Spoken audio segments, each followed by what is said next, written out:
Good evening and welcome once again to the Literary Hour. We thank you for joining us on this Friday evening.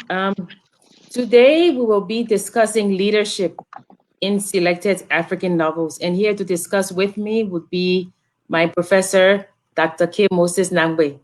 Welcome, Professor Nagbe. Thank you, Jackie. As I Um, always, I guess it's getting to be a song now when I say that I'm often happy to be on this particular program. So I'm glad to be here.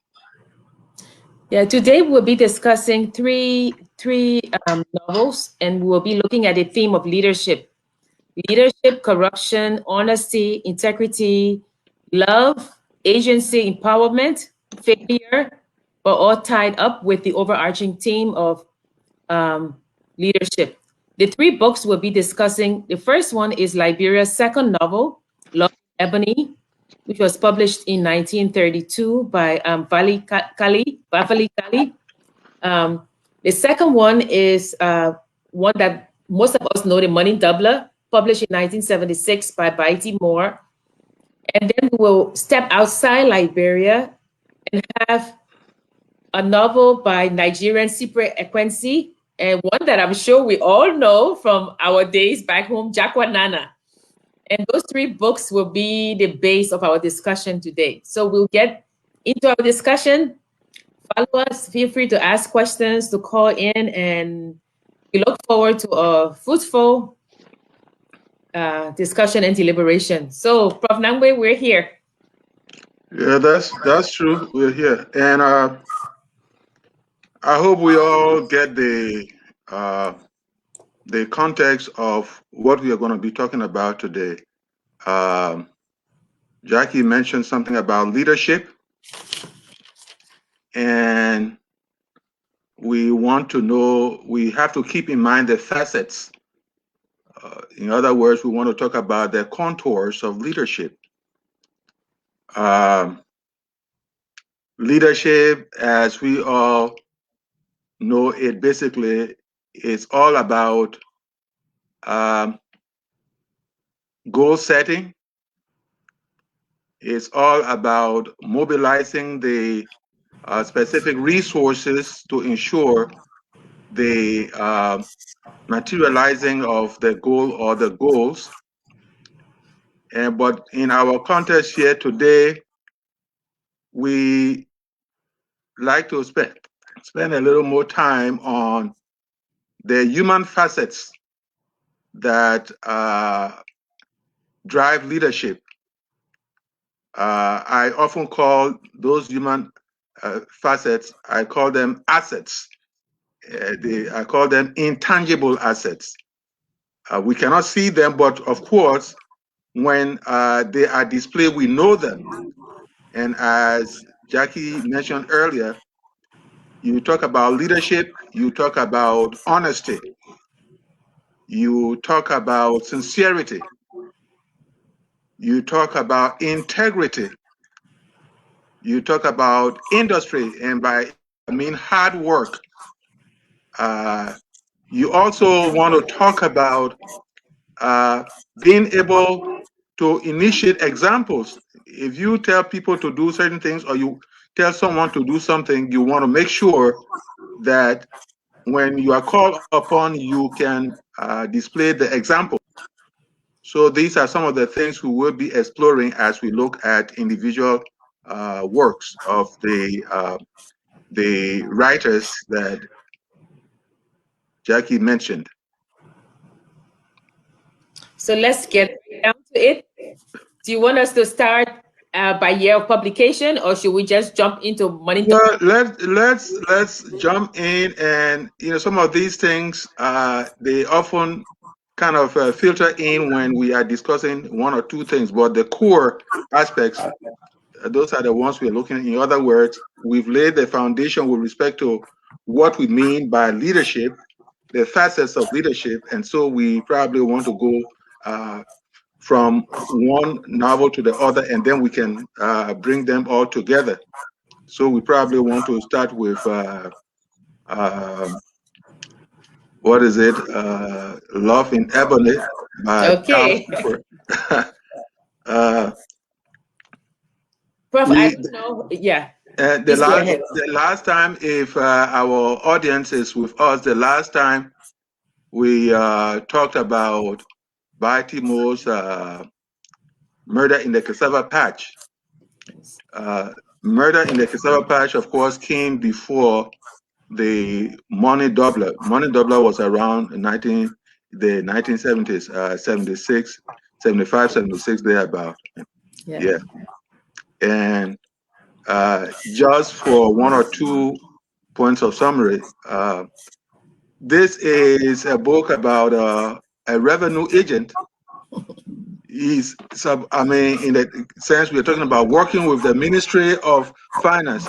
In those days, it used to be the Department of the Treasury. Yes. Yeah, so that's where this guy is working, and he collects the revenue for the day.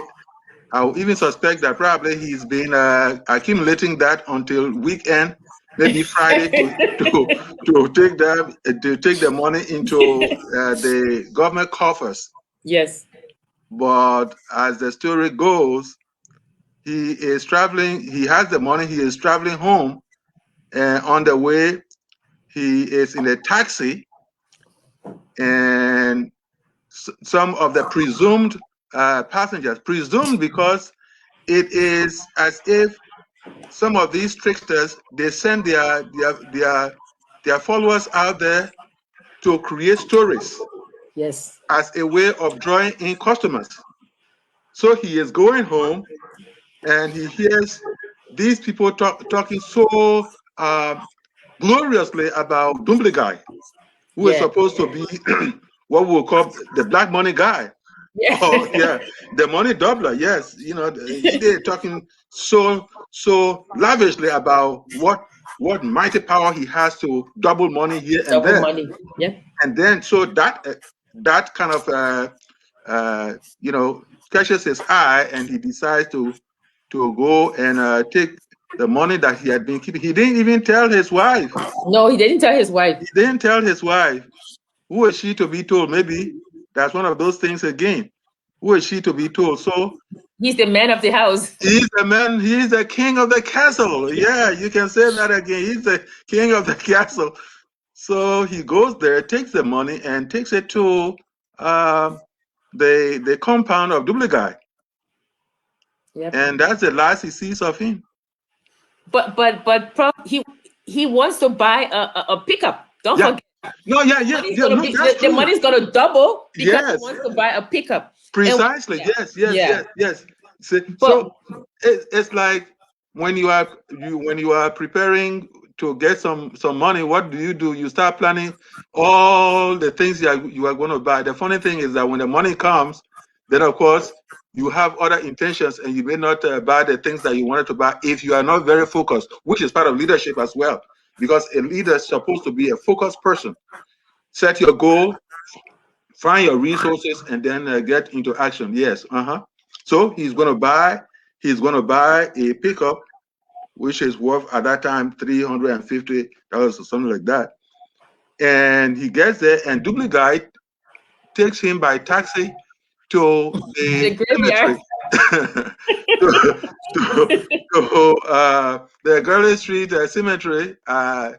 Palm Grove Cemetery. Palm Grove Cemetery. and he wants, in other words, Dubligai wants to demonstrate that he has power to do so many things. Yes. So he takes Moses Garway, the agent, takes him there and puts him under the impression that Garway is listening to his dead uncle. Yep. Yes. Say, this guy who brought you here, he is the man. He has the power to do this.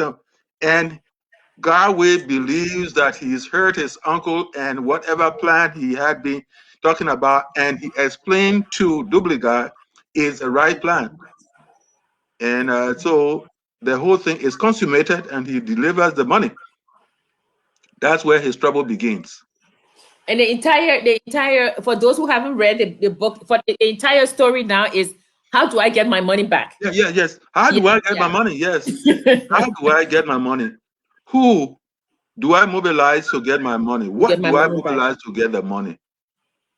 And yeah. Go ahead.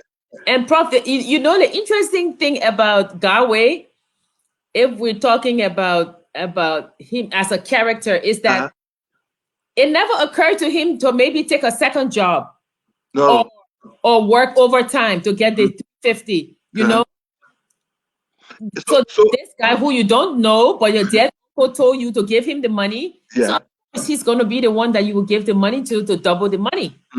You know, so it's very interesting. And that is part of the quick fix of things. Getting rich by fiat. Getting rich by fiat. And that is, of course, you know, as well as I do know, that that is part of our life in Liberia, in West Africa, in so many places where people think that success can come meanly, not just by way, but meanly by being manipulative. You know, here he has this money. The money is not his. He's supposed to take it into government coffers, and there he is playing tic-tac-toe with the money to be able to get a good bit of it and use it for himself. If he were to double that money, obviously he wouldn't have given the money to government. He wouldn't have given the money to government. But you know, I what I found funny in the book is that, so he meets Zolu. Yeah, he meets Zolu. Jacob Thornton. Yeah, he meets this man and they bond. So they start to talk about how they used to live with American-Liberian families, and they changed their names. Yes. And now they've changed their names back. So this Snorton is Zolu. He changed his name. Now he's Zolu. Yes. But Zolu also has been tricked by his money doubler too. Yes. So he wants to help Garway. But you know, so then they ask, and then they find that, okay, Dumble guy is moving. He's taking his congregation. They're going to trick other people. Yes. So to follow him. What I found really interesting was that even when they found Dumble guy, instead of confronting him right away, they were drinking palm wine. Okay. They fall asleep. Okay. Come back and drink palm wine. Then they met the old man Baba. Bavu, yes. Bavu, right? Yeah. So who said, okay, I will help you. So I think my question was, don't you want your money? Well, this is, again, we said something about, in leadership, the need to know your goal. They need to know your goal. They need to mobilize the resources. They need to keep our focus. Yeah. They need to keep a focus. I guess they at some point, once they've got a double guy in their sights, they believe that they are going to get the money. They're going to get the money. They believe they are going to get the money, and therefore, you know, well, let's relax, man. I think we are going to get our money. So, hey, God, thank you. You know, that sort of a thing. Hey, God, thank you. That's what it happens. Again, there's another aspect of leadership which has to do with being informative. We see that Zulu is speaking from a place of experience. Yes. We see that he's got information, and therefore he can use that information to be able to guide Garway along the way to be able to get his money. Yes. So we see that of focus, we see that of having information, we see that of, you know, keeping your focus and going as well as you. So then if you want your money, and of course in this case it's not really your money, it is public money. If you want to get that, and at some point, instead of saying, no, this thing I have to get the end before I get on a drinking spree, The thing we want to do is we want to have pleasure before business, and that doesn't work like that within the context of leadership. It's got to be going out and doing the business, getting things done. Then you can come around and say, well, I can relax. And you also see the issue of integrity with Galway, because it's not, if he could have taken his own money to double. Yes. Money was not his. No. Government money. You Yes. know, in effect, he was trying to get money from government money. Yes. Yeah. So I mean, yeah. And how many people do not do that in our glorious land of liberty out there? And again, it is sadly, it is something that that kind of goes across so many countries and goes across so many creeds and beliefs. That is what we're talking about is corruption. A good leader will not get into corruption as Moses Galway got into. Yes. Yeah. So and of course, again, you got the issue of going to another voodoo person to get dumpling guy to give the money. so we can see that the whole problem is being compounded. Yes. You know, it's like you jumping from what, fry pan to what? I don't. The thing is jumping from fry into the fire. In the fire. Very good. Yes, like people often say. Yeah. And he gets Sunday food. Remember Sunday food? Yeah, Sunday food. The Muslim guy. So he's saying that, oh, Sunday food is going to play magic. Yeah. The guy is going to give him his money back. So it's you know, actually, and I think it was at some point Dumble guy had tricked so many people. I don't think Dumble guy even recognized Galway anymore. No. He was like, there was a tall, light-skinned woman in their midst. Yes. Had it not been because of her, in fact, he wouldn't have laid the claim. Moses Galway would not have laid the claim to say So they called the woman because they had detained her. They called her, and when they asked, she said, "Yes, I remember him. I remember him giving us the money last time." But if you look at Money Doubler, before we move on to Love and Money, every one of those people in that book or in the little novella, they are crooked in one way or the other. No, honestly, I mean, I would say Zulu, but there's a story. I think there's a story there with Zulu that we don't know. Apart from that, everybody else, I mean, the wife is non-existent. You know, you can't say anything because the wife did not know. Everybody throughout, from Omen Bava to some people with their black magic, to Galway, to Dumble guy, to the skin woman, they're all corrupt. You know, so it says something about the society from the society that Galway is growing. I mean, is in, because Galway, I mean, the thing is, he wants to get the money back, but I don't think there's at any time in the book where he says, "I wish I didn't give them the government money." No, you remember that before he did that nonsense, we'll say nonsense. Before he did that nonsense, he had built a reputation of honesty.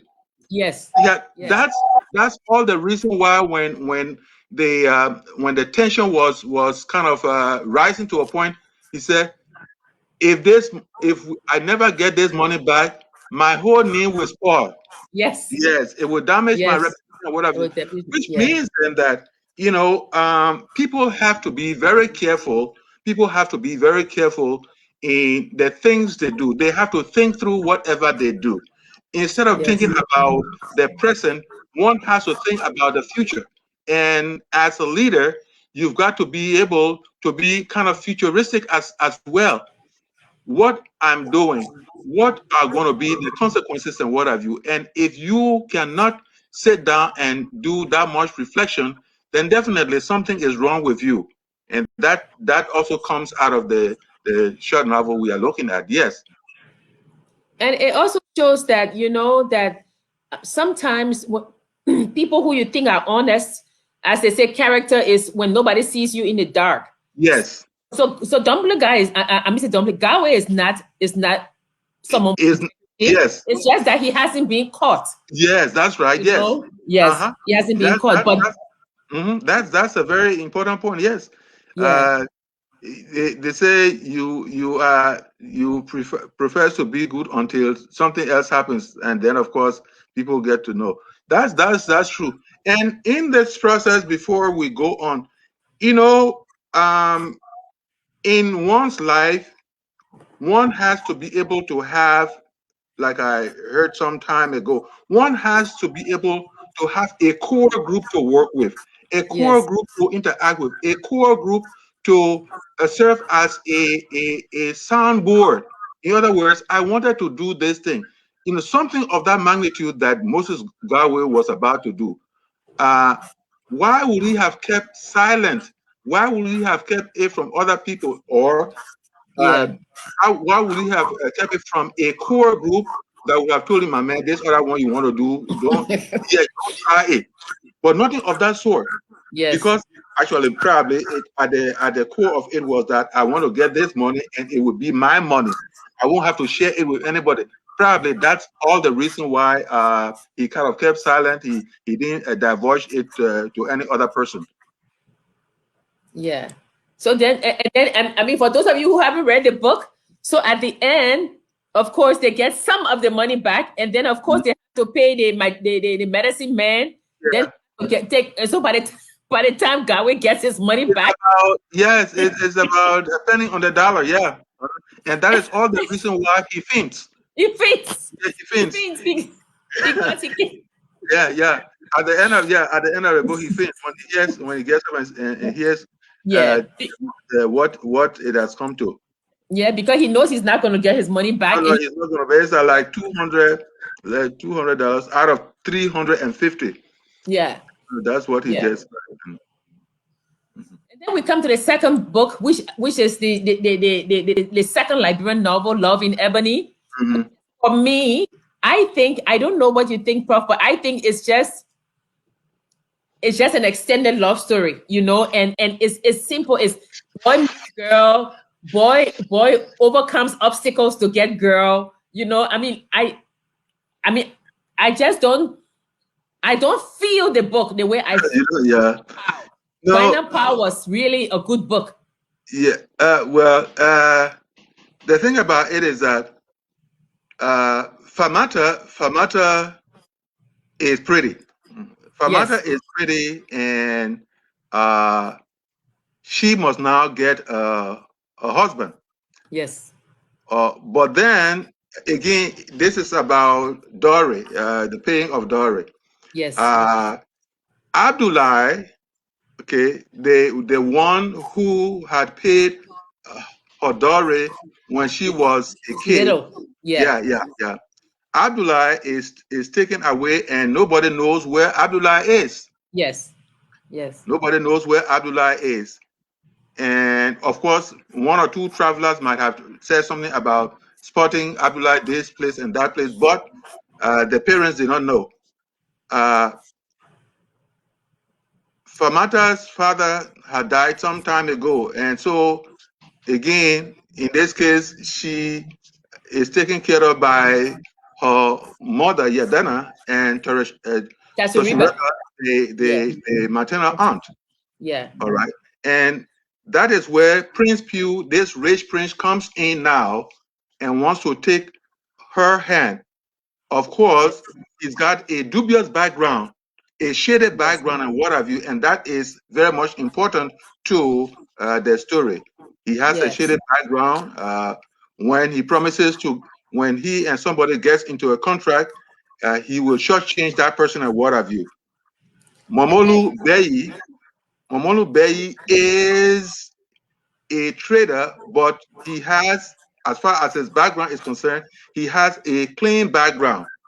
So this is a clean background guy who is coming to take this one. That's debatable. Okay, when we talk about clean, that's debatable because what is debatable now? Okay, tell me. For those of you who haven't read the book, Famata is this young girl, and she's of marriageable age now. Yes. when she was little, she was engaged to Abdullah. Yes. Abdullah disappears. Nobody knows where Abdullah is. And she goes into town one day and Momo sees her. And of course, Momo falls in love and he wants Famata. Okay. But so does Prince Pew. And Prince Pew has money. And he has several wives. Okay.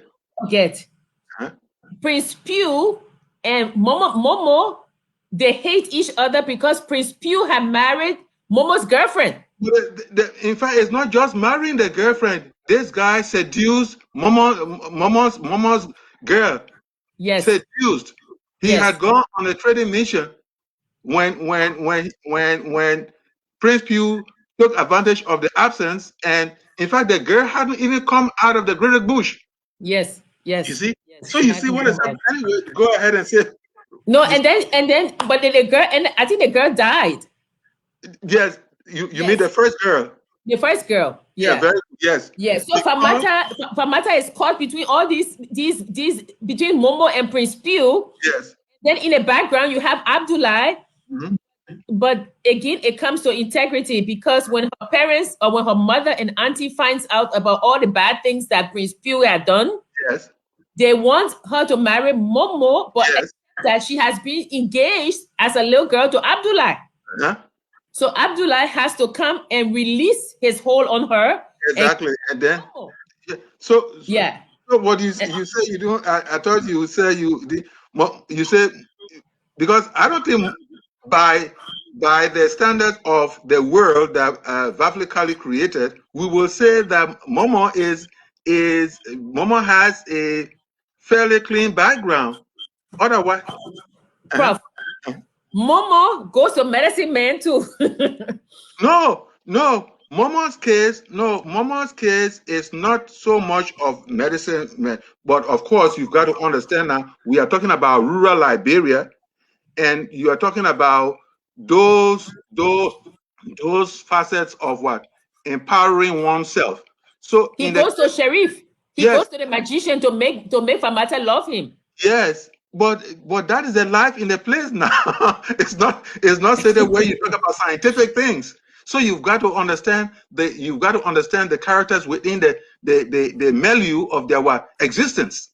Yes. So if you want to attack Momo, then it means that you are trying to be biased of the guy's life now. It's interesting. It's interesting that in this book, like in Moore's Murder in the Kisawa Patch, how Gotokai's dad came from Fernando Po. Yes. And Tasariba's, I think Yadana or Tasariba's brother comes from Fernando Po also. Yes. So there's this element of migration there. Yes, but element of migration, yes. Yeah. Element of the misuse of government power, because that's what sent their brother Yadana Tasariba's brother sent him all the way to Fernando Po.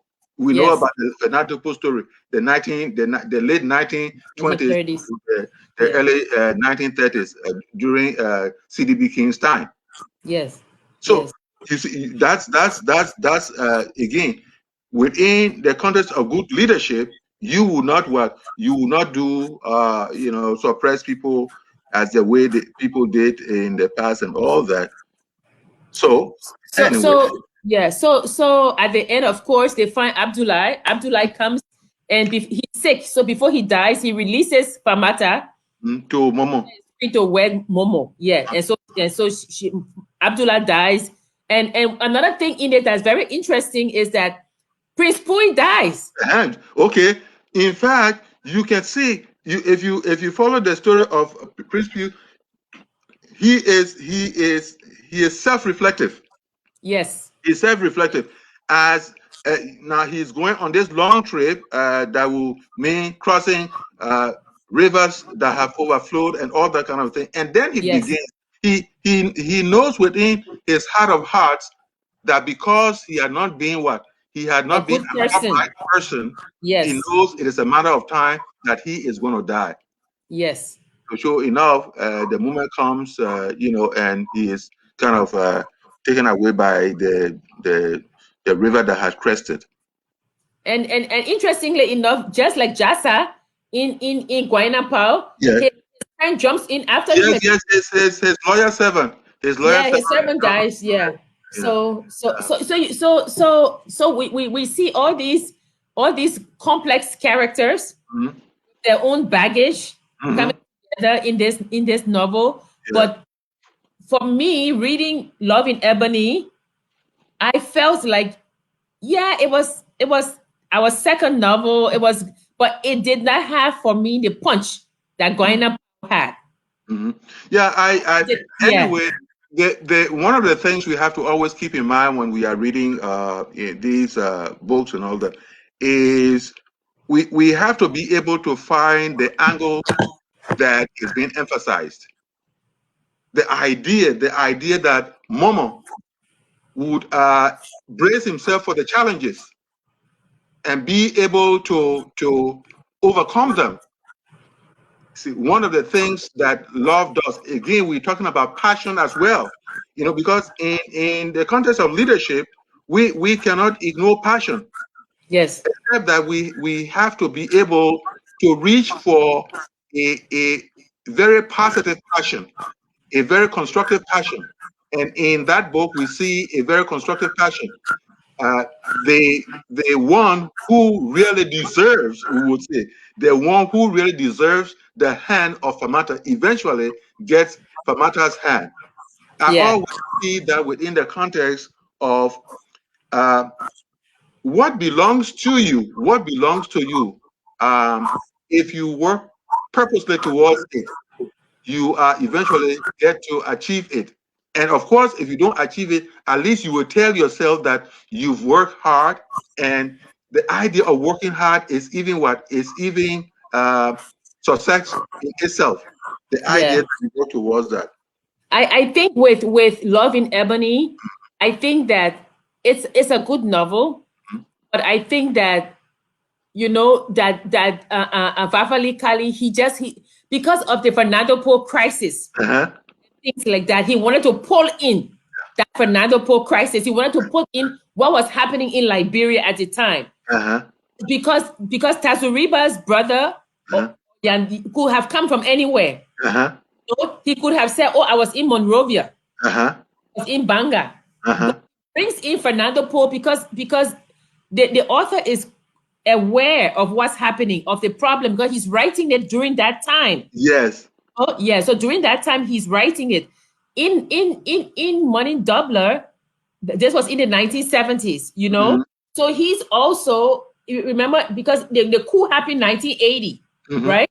So Yeah. 1976, if you look at 1976, so we are coming, we've moved from the Talbot, the Tubman to the Talbot, right? We're going, Yes. right? Yeah, and with all the corruption, I think Money Doubler also reflects the society. To Well, say, the corruption translated from the top to yes. each tax collector. Yes. Everybody's corrupt Yeah.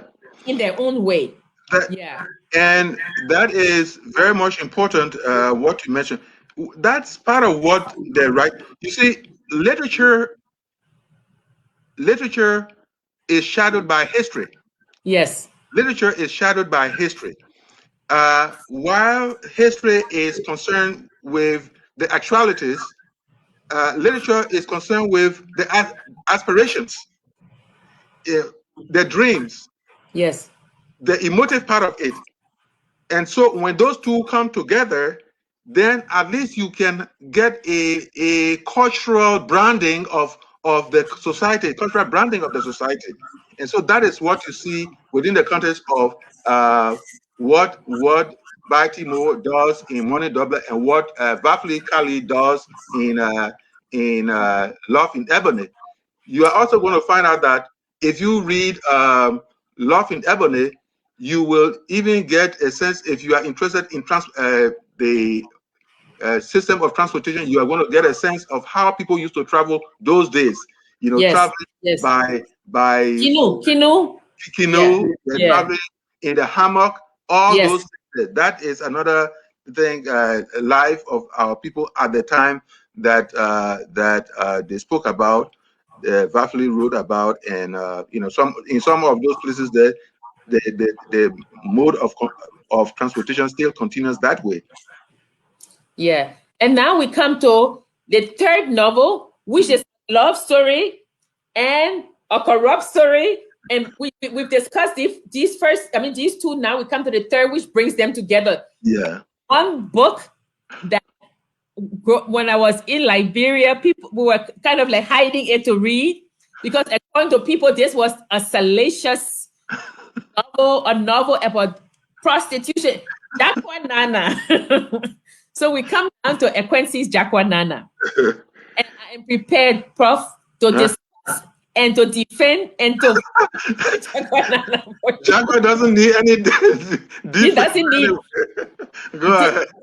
I mean, this woman, before we even begin, you know, the first two books, first of all, Money Doubler, you have Money Doubler, and what's happened? You don't see the wife.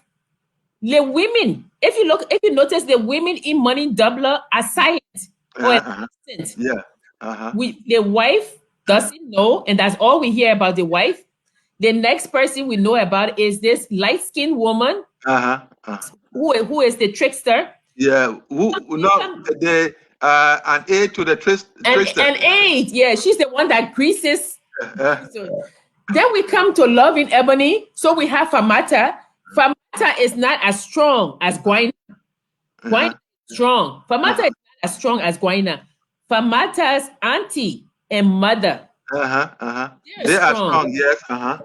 But now we come to a woman who is strong, who takes no prisoners, no agency, who makes her own way. Jakwa Nana. What can we say about Jakwa Nana? The thing, it's often important to read both Jakwa Nana and Jakwa Nana's daughter together. Okay. The reason why, every time I think about Jakwa Nana's daughter, according to the storyline, it should be the prequel. In other words, it should have been the first of the two novels. But according to how it was done, Jakwa Nana's daughter becomes the sequel. It should be the prequel because it is in Jakwa Nana's daughter that the seeds that lead to Jakwa Nana coming to the city. To the city, yeah. Because Jakwa Nana was the daughter of a pastor. Yes. Okay? The father was a pastor, and so they were in the northern part of Nigeria. That is where they were when we'll probably get to mentorship, which is again part of leadership. If a mentor is corrupt, so would the mentees be corrupt in most instances. All right. So this lady who is Auntie Kate goes to work and makes her man, Nick Papadopoulos, to have a sexual encounter with the little girl. And Auntie Kate was able to do the underhand arrangement. So there is a child that comes from there, and of course, Auntie Kate decides to take the little girl for herself. Yeah. So anyway, after the father leaves the northern part of Nigeria and goes home, Jakwa Nana has no plan again to do any other thing. That is how she became the wife of a coal miner. Yes. Okay. Yes, and then moves on to a petrol dealer. It is with the petrol dealer she is with, and of course, what happens is that life is not meaningful for her because there is this thing about she is barren. She is barren. Therefore, the petrol dealers' relatives begin to mock poor Jakwa Nana. That is how, when a band comes to town, she decides to get on the train of the band and goes to the city, as naive as she will be. Okay. But if you see, so for those of you who haven't read the book, she's 45 years Yeah, old. she's 45. Yeah. And of course, in what people call normal days, she's seen as old. Jacqua comes to the city. The city is characterized by what? High cost of living. There's few alternatives for somebody who is not skilled. Yes. Right? So she's at an economic disadvantage. Her lack of economic resources predisposes her to what? To do what she knows, which is what? Turning to prostitution. Right? For some reason, when you're in the city, when you're in the rural area, you're a good person. Yeah. You come to the city, you have to make ends meet. So she's not. But you know, the interesting thing about Jacqua is that yes, she's a prostitute, but Jacqua Nana, unlike the other prostitutes in Victorian novels, you know, like Sense and Sensibility, Jane Austen's Sensibility, or the other thing, Jacqua Nana.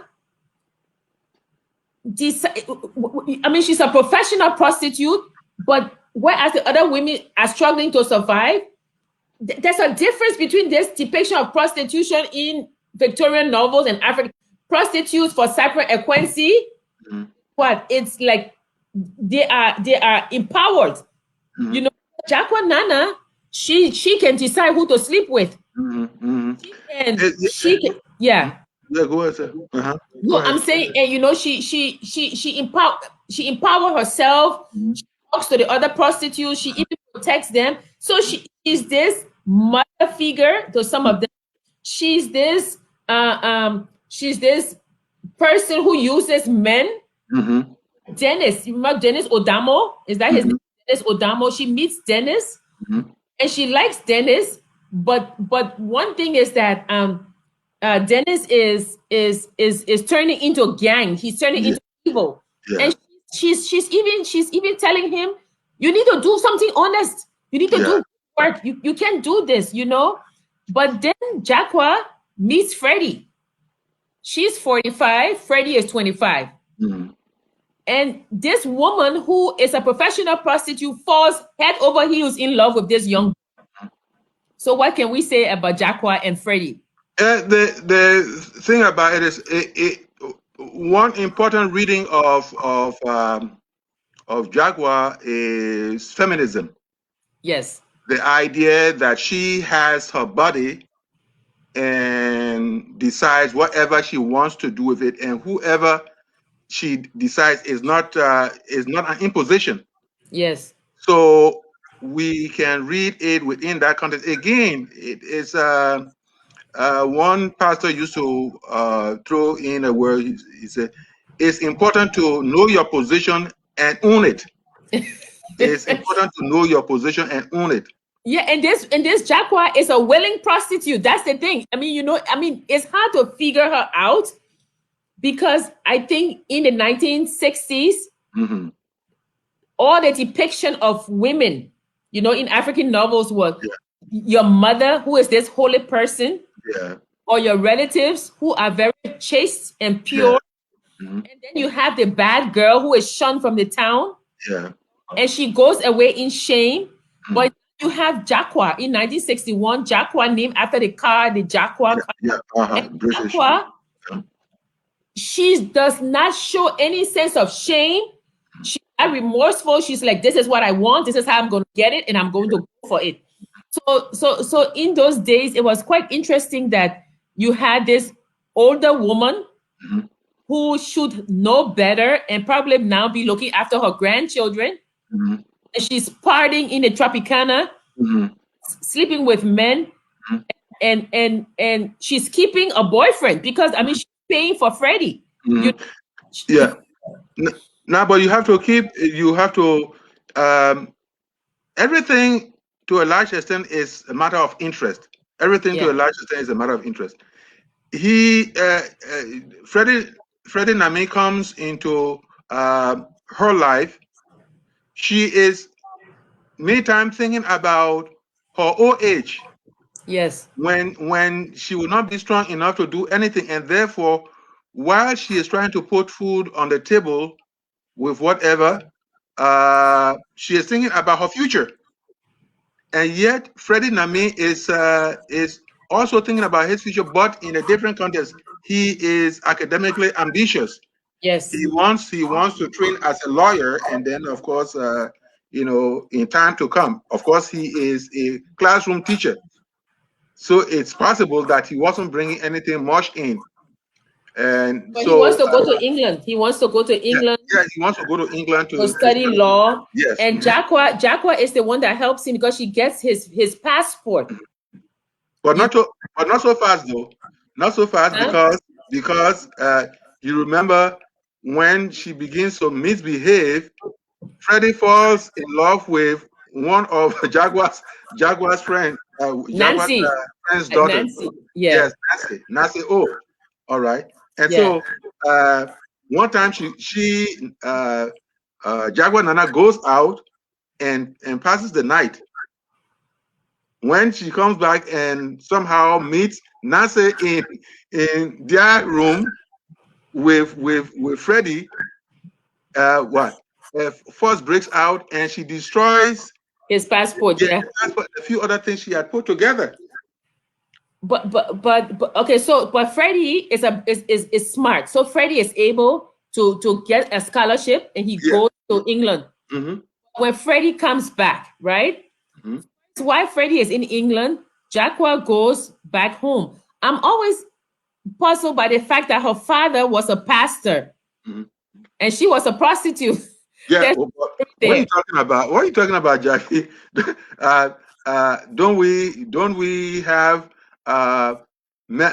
families and members in the family who choose different things other than what their parents profess and all that? No, but what I'm saying is that her father, there's no sign of conflict between the two. Yeah. Yeah, there's no sign of conflict. But let's look at Freddie. Freddie goes to England. Freddie is educated now and he comes back. Right? And Freddie comes back and Freddie says to Jaqua, he said, the only way I can make money is to go into politics. Yes. So it's almost like Animal Farm, there's no difference, Yeah, it's a young man who wants to move on in life. He gets educated, he comes back, and the first thing he says is, oh, I can't make money this way. I'm going to, Yeah, the idea is, well, I wanted a profession. At least nobody will tell me that I'm not an achiever. Yeah. I'm gonna get the, but then knowing what the society is, he's come to realize that a law degree by itself may not be anything. Is it? Okay. For instance, I'm here. I did law. I graduated from the Louis Arthur Graham School of Law, but it got to a point where I'm more interested in research law than courtroom law. Okay, while there are people who are honest, there are a lot of people who aren't, and for me, that was appalling to me. So what I found interest in is to be able to create new ideas, new aspects of looking at law, because the idea that the study of law is only and only for the courtroom is a misguided way of looking at law, because there are so many other areas in law that people can kind of help serve society with. And in the case of Freddie Nami, he came back home. He came back home and realized that it was. You can even go to Michael Obi Okonkwo. All right, in no longer at ease. He goes and he was supposed to study law and decides what? He decides to study language. Yeah. And that's what he finds a benefit in. In other words, our life, the human life is of such that it is important for you to kind of look around yourself and set your goals. Whatever you feel passionate about, get into it. And probably that is going to bring you, if it is not financial satisfaction, it will bring you social satisfaction, and probably that's what you need in life. Okay, so let's get to some comments, and then we'll bring it back together, and we start to talk about integrity and leadership in the 3 novels now. Okay. All right. So Jerome Gaiman says, great show. Thank you. Oh, Samuel Jackson says, brilliant. Thank you. James Johnson says that the money doubler was a true story. It happened on Gurney Street. What do you mean by that? Let him prove that. What was happening in Liberia at the time of the money doubler? Well, we talked about the corruption in the country, because now Tubman was ending and Tubman was coming. In fact, Tubman died in 1971 July. Yeah. And, Tubman took it from that point, and so many things began to, the corrupting things kind of, the thing about Liberia is that every administration tends to kind of increase the ills. Every administration tends to increase the ills, and we will get to a point where, in most instances, I would say, every tends to increase the ills, and until we find that one rest spot where one political administration will try to break that cycle, then of course we'll be getting somewhere better. Okay, so let the Famata family take cola nut from Abdullah, and did Abdullah play a pivotal role in her upbringing? I don't think so. No, Jackie, probably we will say so, because why it was not so much of the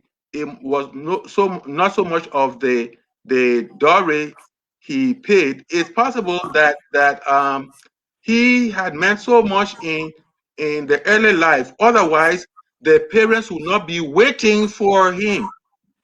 Remember, the parents waited for him unless they found Abdullah, and the chain was broken. Famata would not be allowed to get married to either Momo or Prince Pew.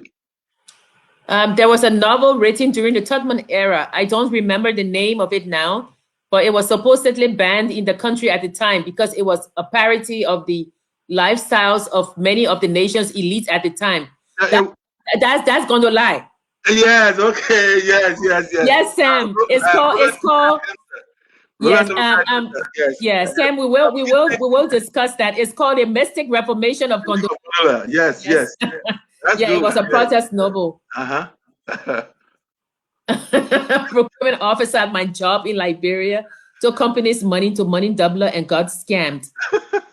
But there are so many stories like that. In fact, you find the chairman of a church council or the chairman of a church administration. He will take the church people's money and wants to go and double that money and come and just make big name for himself and all that. Yes. So, Prof, I think now we come. You know, like in Jakwanana, we have Uncle Taiwo, right? Mm-hmm. Uncle Taiwo is running for opposition. Yes. And fortunately or unfortunately, Uncle Taiwo is running against Freddie. Yes. And Jakwa has to decide: do I go to this man that I love and I can run his campaign, or do I go with Uncle Taiwo, who is keeping me in a manner to which I have become accustomed? Jackie, not to cut you off, the thing about it is that Jakwa Nana didn't even have to think twice. Yes. She doesn't even have to think twice because this young fellow, Freddie, had disappointed her by getting married, as if she would not have known. But Prof, also come down to expediency, the politics of the belly. Okay, all right. When Uncle Taiwo went to speak to the market women, he took Jakwa and he told Jakwa to promise the market women they will no longer pay taxes. That's lies. He will build markets for them. He will do everything. And Jakwa says to him, are these things true? He says to her, when the election is over, nobody remembers. Amen. So don't worry about that. So we come to the crux of the matter now. You know, what is it? I guess I would say, how is power defined? And who gets the power? How is it exercised? And does integrity matter in politics? I think that's the question we should. The thing, then we have to bring in authority, power and authority. Okay. Power is basically what you can acquire yourself, and authority is what people, it's power, but it's conferred on you. Authority is something conferred on you. So when it comes to power, whatever skills you have, whatever talents you have, they can all feed into power. Your eloquence and all those things are part of the power. But if you want to kind of lead a people, then definitely you've got to seek the authority. And that is where elections and all those things come into the picture. But Prof, when you say, yes, there's authority, there's leadership, I guess for me, like Jaqua was able to justify a lot of things that went wrong, as long as she was given what she needed to survive, right? So my question is, the society at large, how do you think they see someone who's running for office, knowing? So we have Prince Pui, right? Prince Pui in the rural area, because he was a bad person, people shunned him. Right? I mean, Tessa Reba and her sister to do with him. But you come to Uncle Taiwo, who's promising the world, and I think he's responsible for them beating Freddie. Yes, yeah, of course, you know that very well. He got his thugs, and they dealt with his it. thugs. And it's possible that Jaqua Nana was a silent abettor. Yes. A silent abettor of what happened over there. No wonder when the man was out there for public viewing, they had to rush him out there. They had to rush. They had to rush her out there. I'm talking about Jaqua Nana. They had to rush her out there because the wife, Freddie's wife, didn't want to have anything to do with her and all that kind of, because she accused Jaqua of being one of those who killed the husband. So what elements of condemnation do you see that our society will meet out? Someone who, even though they've won the election, that it was rigged and the opponent was killed. Was there just a tacit acceptance, or do you think that if we're talking about leadership, that in some way this person should be punished by the society? Well, remember now that this is certain. There's a certain life we are certain life we are painting now. In every society, as far as the contours of leadership are concerned, in every society, a society has to have its own grounding. Yes. It has to have its own ethical grounding. And if it doesn't have the ethical grounding, then definitely a lot of things can go without punishment. And if there isn't any punishment to those things, then definitely there is a long cycle of doing things in a destructive way. Let's even get out of this for a while and come to America. We talk about ethical grounding. Yes. I can wager that we live in a time when there is no ethical grounding. It is because there is no ethical grounding here, except in maybe a few other instances, that we have this turmoil that is going on, where someone is looking at that which is right, that which is true, and yet saying that thing you're talking about, I don't know anything about it. I can't see it. So if a society has strong ethical grounding, then definitely those who presume to be leaders cannot go scot-free. If you do something that is going to slow down the progress of society or stall the progress of society, that thing has to be eliminated. That is where laws come into the picture. That is where stellar character comes into the picture. Because if you have laws and you don't have people with stellar character, then definitely laws are what? Laws are non-existent. Even if they exist only in name. But sometimes the grounding, as you say, ethical grounding, not just grounding. I was reminded of Animal Farm, right? Yes. The grounding in Animal Farm was 4 legs good, 2 legs bad. Yeah, right? yeah. Then But that's where you begin to have all shades of people trying to circumvent that which is true and that which is supposed to be held. Yes, because when the grounding shifted, it Yes. became 4 legs good, 2 Yes. legs better. Yes. Yes, Yes. because the animals that were walking on 2 Napoleon and legs. his group. Yes. Yes, Napoleon, his group, you know, and but that thing was that he said, "This is the answer to all our problems. It is someone in a single word, man. Man was the bad one. Now it shifted. Reductionism. Yes, reductionism. Yes.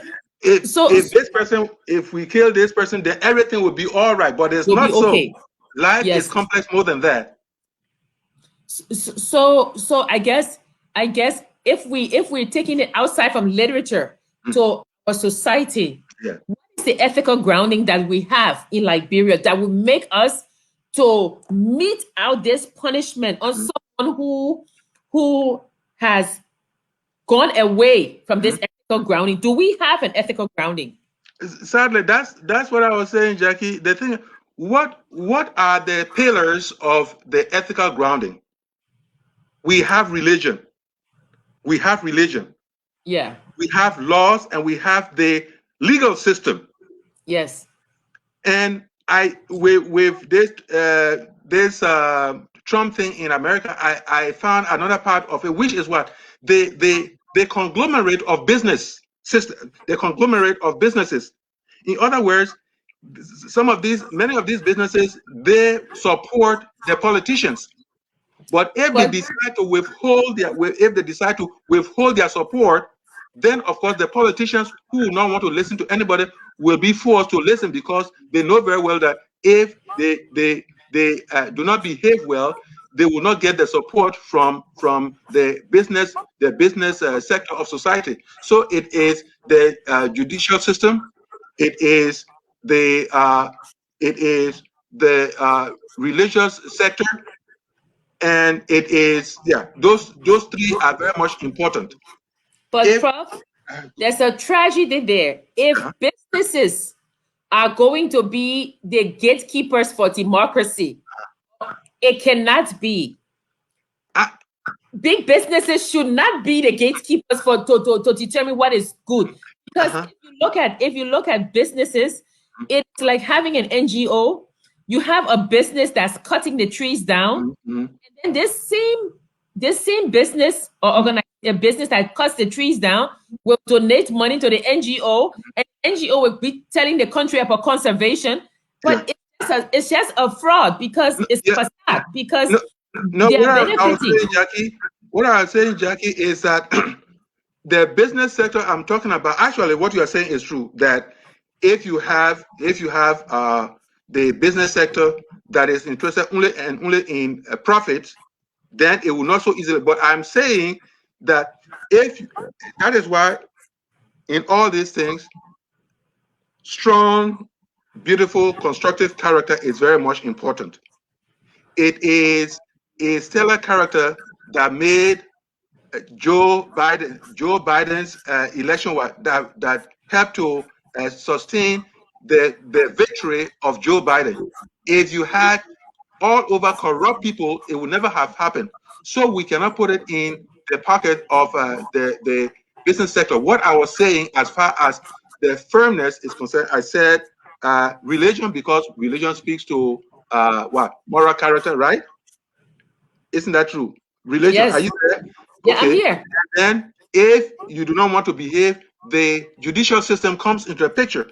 So those two are very strong on that. But then when I brought in the business sector, I'm saying that if you have good people in the business sector who can refuse to support business, who can refuse to support the politicians, then the politicians will get a little scared and want to what? And want to kind of behave well. That's why I brought the business sector in. But they are not, those people in the business sector, they are not always dependable. Most of them are not dependable. Only a few may. That's what I was trying to So and these pillars that hold up our grounding, yes, the ethical grounding, yes. the ethical grounding, So we have the church, right? Yes. Or the religious, Yes. yeah, religion. Now, if the religion is on shaky ground, if the legal system is on shaky ground, then we are finished. Okay. Then we are finished. Then it becomes expediency. Exactly. Okay. Then we then we are done. Yes. A society that does not have ethical grounding, meaning that it doesn't have things to feed into the ethics of the grounding, then that society, that is one of the things we find in Liberia. That is one of the things we find in several other places. I understand when Thomas Falah was running for the thing, there were people who were praying over him. Why would you get to that point? This thing, my people, is not God thing. I mean, within the context of trying to bless one person and leave one person out. This is not it. And we found out that some of those institutions that had blessed this guy, they were the institutions that this guy was often giving money and all that kind of thing. We cannot place the society for sale and expect something good out of it. That's what I'm saying. But Prof, remember when we discussed a long time ago, we discussed Achebe, and Achebe said that you see, for the society, it's communal, right? They will cast you out because the community needs balance. Yes. It needs stability. So they will sacrifice you. If you are the seed of discord, they will sacrifice you. Yes. Okay. So I guess the question then becomes this thing that so we have this and we say this is our thing, right? Yeah. Okay. I guess what I'm saying is you cast a person out, but say it comes to political, what is this thing power? What constitutes this holy grail of power? It has to do with your ego. Okay. It has to do with the human ego. Why do you think really? Again, I will come back to, because actually you have to keep in mind that history and literature, they flow one into the other. Come back to do you really think Donald Trump can kill any of the lawmakers that we have in this place? Why is it that when they hear about him, they are trembling? It is the fact that with his loud mouth, he can put you down, and if he puts you down, then your gravy is not flowing. And why are you particular about your gravy not flowing? It diminishes you. Your ego, it diminishes your ego. And to make sure that your ego is never diminished, that is all the reason why you want to follow that person, even if that person is going in the hole. So ego is it. So society or the community puts this person out when they do something wrong. You say you're no longer a leader. You've shown bad actions, so we're putting you out. It is this same community when someone gets a job. Let's say a Professor Nagbe gets a job as a minister of education. The town that you comes from sees it as our job. It is not Professor Nagbe's job. It is for us because we brought him to where he is, right? So in effect, I believe that with leadership, yes, it comes with great responsibilities, but unlike the West, where there's individualism or individualistic, like, oh, I made it. So now the society, because it takes a village to raise a child, and that village wants its reward. Yeah. They want their reward. So they say, oh, Moses Nagbe is Minister of Education. Therefore, he must hire my sister, my auntie. He must hire his uncle. And because this job has become a communal good, right? It is for all of us. How do you see us getting away from that? If we're talking about leadership, how can we divorce the community from the individual? I have confidence in the ordinary people. If you give them the right public education, it is the absence of the education to understand that if I take this job, Yes, it is within the communal interest. That communal interest is to make sure that I help protect what is called the collective ownership. If I cannot educate them sufficiently, I know someone might say, "Oh, my man, you're just talking that thing. It takes time." Yes, education for change is not so easily done.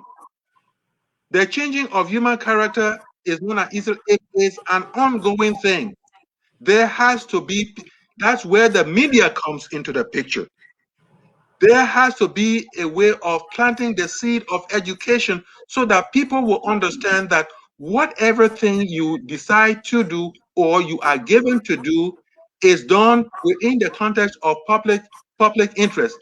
And until that is done according to a specification, then definitely the entire society breaks apart.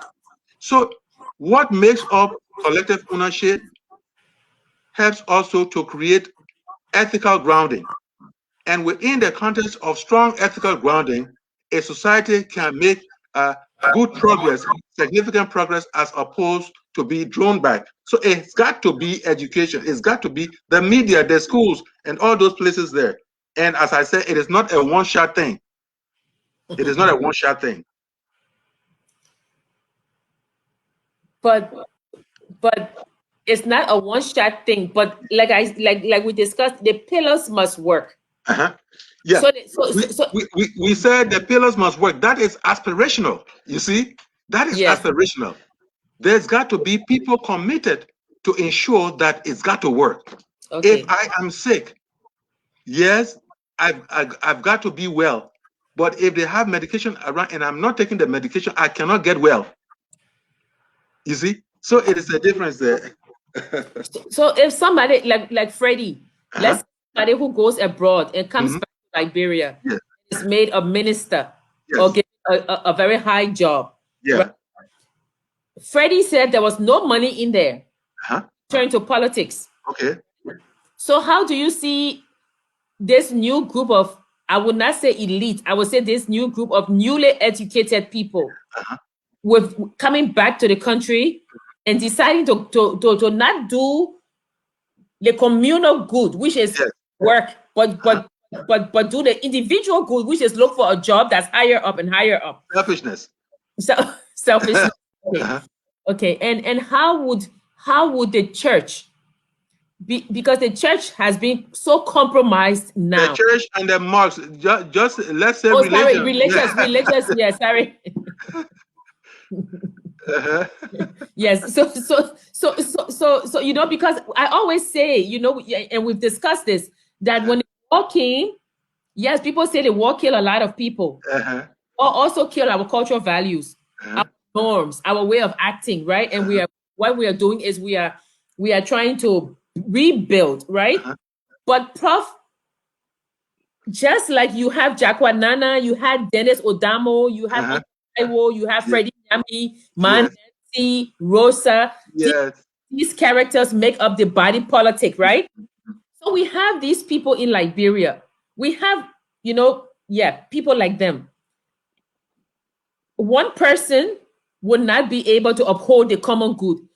How do you see civil society coming together to say, well, you know what, the religious leaders, they're not doing what they are supposed to do, or the legal system, but it is now left to us, just how Okonko's village did.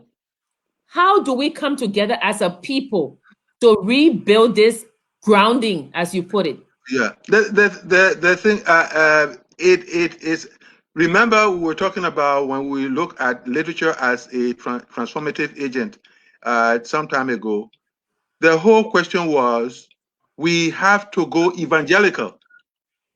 We have to be able to be at the forefront. You see, I'm sure you know as well as I do know that a successful life in most instances has to be the life in which an individual or a group thinks about the higher calling. If a society cannot respond to the question of what is your higher calling, then there is a problem. That is where worldview and all those things come in. And I continue to say that if we are waiting for 1,000, indeed 1,000,000 people to get a movement, then we will always live in the world of dreams. We will always live in the world of aspirations.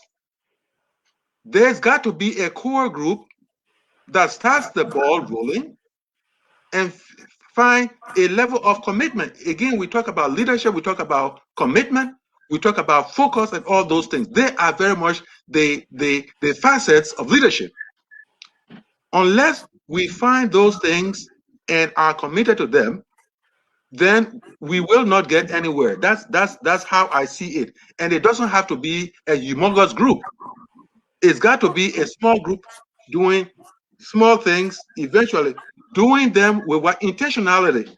There's got to be some intentionality about the things that are being done. Keep a focus, keep goals. Within this certain time, this is what we are going to do. Within this other time, this is what we are going to do. Bringing these things together will eventually prove you might not do that in one generation, but if a generation is so powerful, why is it that in politics there are these movements and at some point they are recognizable? Why can those things also come in the picture when we're talking about ethical grounding and things like that? We've got to start something going. Because it's like de Tocqueville, right? When he traveled through the United States, Yes. there were all these small groups Yes. discussing, talking, Yes. talking, and Yes. yeah. So gradually it became a crescendo, right? Because it was like, yes, where is our country going? where is our country going? Yeah, What yeah. do we need to do? What do we need to? There are what? There are Liberians that are very versed in creating videos, creating little movies here and there. All those things may seem very small, but over time they can become meaningful. If we had, I don't know what the theater culture in Liberia is now, where we used to have Relda, we used to have Rocks. What's that? We had Relda, we had what?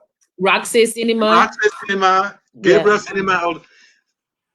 One of the things I will want to see happening is that if we had those things come back, sometimes even before a movie will start, we will have these things that have to do with ethical grounding. There will be very maybe little flashes here and there, commercials and all that. It's got to be a concerted effort to protect our collective ownership of the land. Ownership, yes, yes. You see? Yes. So that's what we are doing here.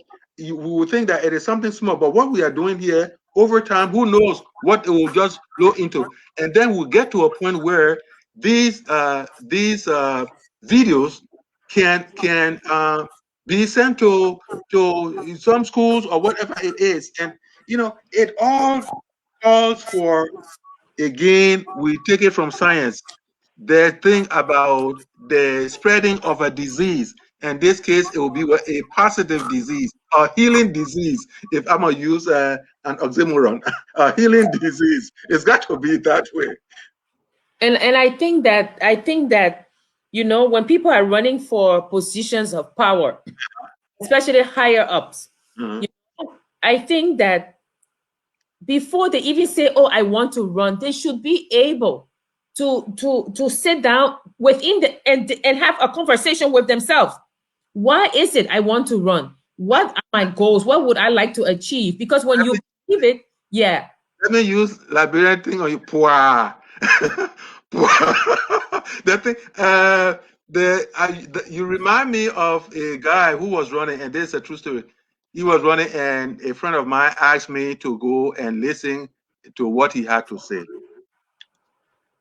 He said something like, "Well, I was doing my thing, and people came around, and they say I must run because I had been helping them." I said, "No, that is not that is not something you would tell anybody, even though you want to be honest. But then you ought not to run because you are not confident.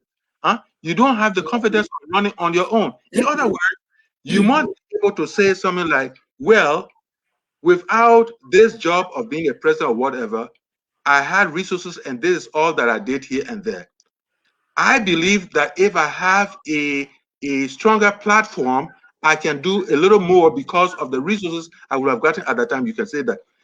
That guy also went to work and said something like, when they asked him about corruption, he said, I will make people wear orange suit and what have you. I said, no, that is not what you corruption. Actually, corruption is a vice in human nature.